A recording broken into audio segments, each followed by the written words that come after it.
Hi అండి, welcome to Meenakshi creatives. నేను మీ మీనాక్షి రాజశేఖర్ని. ఇవాళ అందరికీ ప్రతి ఒక్కరికి కూడా ఉపయోగపడే వీడియోతో నేను మీ ముందుకి వచ్చానన్నమాట. అది ఏంటి అంటే, మన హెల్త్ పరంగా షుగర్ ఇమీడియట్లీగా కంట్రోల్ అయిపోవడానికి కావలసిన ఇంగ్రీడియంట్స్తో మీకు చెబుతూ ఎలాగా ఇది కంట్రోల్కి వస్తుంది అన్నది కూడా మీకు వెంటనే నేను మీకు చెప్తానన్నమాట.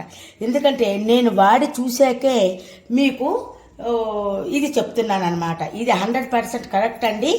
ఇది మీ ద్వారా కొంతమందికి కూడా తెలియపరచండి. ఈ వీడియోని అందరికీ లైక్ షేర్ చేసి అందరికీ పంపించడానికి ప్రయత్నం చేయండి. అయితే నేను గత ఒక వారం రోజులుగా షుగరు 650తో నేను చాలా ఇబ్బంది పడిపోతున్నానండి. అంటే హై వస్తుందన్నమాట. మన గ్లూకో మీటర్ దీని మీద టెస్ట్ చేసుకుంటే అలా వచ్చేసరికల్లా నాకు లూసీ అని నా ఫ్రెండ్ ఉన్నారు ఒక ఆవిడ నాకు చెప్పారనమాట, మీనాక్షి గారు మీకు వెంటనే తగ్గిపోతుంది, ఇలా చెయ్యండి అని చెప్పాను. నేను అలా చేశాను. మీరు కూడా ఇలా చెయ్యండి, మీరు కూడా ఆరోగ్యంగా ఉండండి. చూస్తున్నారా, మనకి కావాల్సినవి జొన్నలండి. పచ్చ జొన్నలు కానీ తెల్ల జొన్నలు కానీ ఏవైనా సరే మనకి మార్కెట్లో దొరుకుతాయండి. ఇవి ఆదిత్య ట్రేడింగ్ కంపెనీ అన్నమాట. ఈ జొన్నలు చక్కగా ఇవి బాగు చేసినవి. ఎంతో కాస్ట్ కూడా కాదండి. అర కేజీ 40 రూపాయలు మాత్రమే కాస్ట్. చూడండి, ఇది ఇలా తీసుకోవాలి. అలాగనే రాగులు, మనం ఎప్పుడు ఒక్క రాగులు ఒకటి మనం అంబలిలా కాచుకుని తాగుతూ ఉంటాము. అలా కాకుండా ఇలా ట్రై చేసి చూడండి. ఆదిత్య ట్రేడింగ్ కంపెనీ ఇది కూడా. ఇది 30 రూపాయలు మాత్రమేనండి, అరకిలో. ఇప్పుడు దీన్ని మీకు ఏం చేయాలన్నది నేను మీకు ఇప్పుడు చూపిస్తాను. ఇప్పుడు మనం ఒక గిన్నె తీసుకుని దాంట్లో ఒక కప్పు, చూడండి కొంచెం నేను తగ్గించానండి, ఇలాగా ఒక కప్పు జొన్నలు, అలాగని ఒక కప్పు రాగులు. ఇవి ఇంకా కొంచెం తక్కువ వేసుకోవచ్చండి, ఎందుకంటే ఇవి సన్నగా ఉంటాయి కాబట్టి ఇవి ఎక్కువగా పడతాయి అన్నమాట. అందుకోసమని చూస్తున్నారా, ఇలాగా ఒక కప్పు అన్నమాట. కొంచెం తగ్గించాను కానీ ఇంచుమించుగా ఆల్మోస్ట్ ఒకేలాగా వేశాను. ఇలా వేసుకుని దీన్ని శుభ్రంగా 4-5 సార్లు కడుక్కుని రాత్రే వీటిని నానబెట్టుకోవాలండి. నీటిలో నానబెట్టుకుని పొద్దుట్లేసి ఏం చేయాలనేది మీకు చెప్తాను నేను.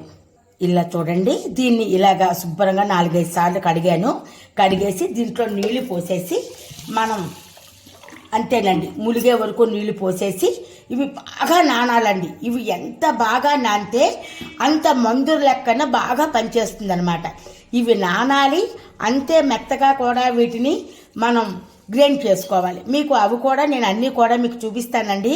కంపల్సరిగా ప్రతి ఒక్కరూ ఇలా చేసుకుని వాడండి. అన్ని రకాలుగా మనకి ఉపయోగపడుతుంది. పొద్దున్న మిగతా చూపిస్తాను. ఇప్పుడు దీన్ని ఇలాగా చక్కగా నీళ్లు పోసుకున్నాం కదా, దీన్ని మనం మూత పెట్టేసుకుని మళ్ళీ మనం పొద్దున్న దీన్ని ఎలాగా చెయ్యాలి అన్నది ప్రొసీజర్ చూద్దాం. నిన్న రాత్రి మనం జొన్నలు రాగులు కలిపి నానబెట్టుకున్నాం కదా అండి, వీటి చక్కగా 4-5 సార్లు కడుక్కోవాలండి. ఇప్పుడు మళ్ళీ కడుగుతాను. రాత్రి నానబెట్టాం కదా, ఇది మళ్ళీ శుభ్రంగా 4-5 సార్లు కడుక్కోవాలి. చూస్తున్నారు కదా, ఈ విధంగా మనం 5-6 సార్లు కడుక్కోవాలండి. కడుక్కున్నాక ఇవైతే మెత్తగా అయితే అవ్వవండి, జొన్నలు చాలా గట్టిగా ఉంటాయన్నమాట. కాకపోతే ఇవి ఎంత నానితే మనకి మెడిసిన్గా అంత బాగా పనిచేస్తుంది అనమాట. ఇప్పుడు దీన్ని ఈ మిక్సీ జార్లో వేసుకుందాం. ఇప్పుడు దీన్ని మనం ఇలాగా నీళ్ళు వేసుకుని మూత పెట్టుకుని మిక్సీ చేసుకుందాం. ఇలా మిక్సీ చేసుకున్నది చూస్తున్నారా, ఈ విధంగా చక్కగా ఇలాగా మనం మెత్తగా ఎంత వీలైతే అంత మెత్తగా చేసుకోవాలి. దీన్ని కొంతమంది కొంచెం గట్టిగా చేసుకుని దాంట్లో కూర అది కలుపుకుని నంచుకుని తింటారు. అలాగైనా తినొచ్చు, మజ్జిగ వేసుకుని కానీ సాంబార్ వేసుకుని కూడా తినొచ్చు. కానీ అలా చేయలేని వాళ్ళు ఇలా జావ కాచుకుని ఆరారా ఈ జావ తాగుతూ కొంచెం, మరీ మనం అన్నం తినకుండా ఉండలేం కాబట్టి కొద్దిగా ఇంత అన్నం మాత్రం తింటే సరిపోతుందండి. 600 షుగర్ ఉన్న వాళ్ళు కూడా 200 షుగర్కి వస్తారని ఇది నాది గ్యారంటీ అండి.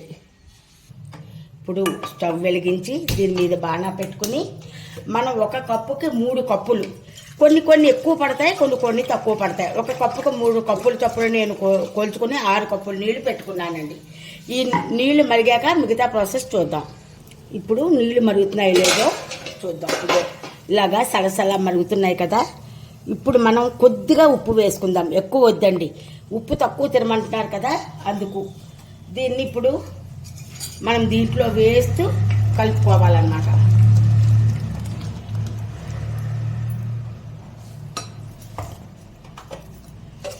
ఇలాగా కలుపుకోవాలి. ఇలాగా మనం ఉండ కట్టకుండా కలుపుకుంటూ ఉండాలన్నమాట. చక్కగా ఇలా కలిపేసుకుంటే సరిపోతుందండి. దీంట్లో చక్కగా నిమ్మకాయ పిండిన మజ్జిగ వేసుకుని తాగితే నిమ్మకాయ కూడా చాలా మంచిదండి, నీరసం తగ్గిస్తుంది, అన్ని విధాలా బాగుంటుందన్నమాట. ఇలాగా మనం చక్కగా దీన్ని కలుపుకోవాలి. ఇది ఎంత బాగా ఉడికితే అంత మంచిదండి. లేదనుకోండి మనం అంబల్లాగే అనమాట. ఉడకపోతే ఇది మోషన్స్ అవి అయ్యే ప్రమాదాలు ఉన్నాయి, కడుపు నొప్పి వచ్చే ప్రమాదాలు ఉన్నాయి.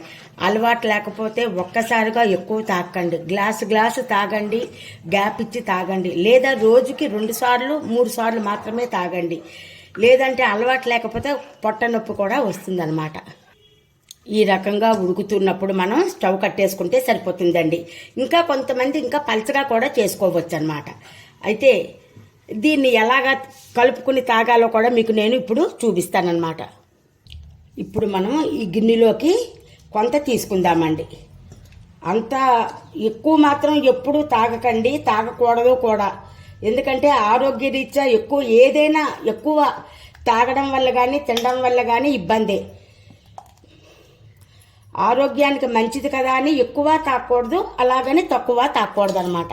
ఇలాగ మనకు కావాల్సినంత ఒక గిన్నెలోకి తీసుకున్నాం. ఈ మజ్జిగలో నేను నిమ్మకాయ పిండి ఉంచానండి. ఈ నిమ్మకాయ మజ్జిగ దీంట్లో వేసేసుకుందాం. మనం అంబలి ఎలా తాగుతామో సేమ్ అదే ప్రొసీజర్ అండి. కాకపోతే దీంట్లో హెల్త్ బెనిఫిట్స్ ఎక్కువ ఉన్నాయన్నమాట. ఇది 2 రోజుల వరుసగా అన్నం తగ్గించి ఇది తాగిన అంత మాత్రాన వెంటనే కూడా షుగర్ కంట్రోల్కి వస్తుంది. అంచేత ఇది ఎక్కువగా ఆరోగ్యప్రదాయిని అన్నమాట. ఓకేనా అండి? ఈ వీడియో మీకు నచ్చినట్టయితే లైక్ చేయండి, షేర్ చేయండి, బెల్ ఐకాన్ క్లిక్ చేయండి. మా కొత్త నోటిఫికేషన్స్ మీకు వస్తాయి.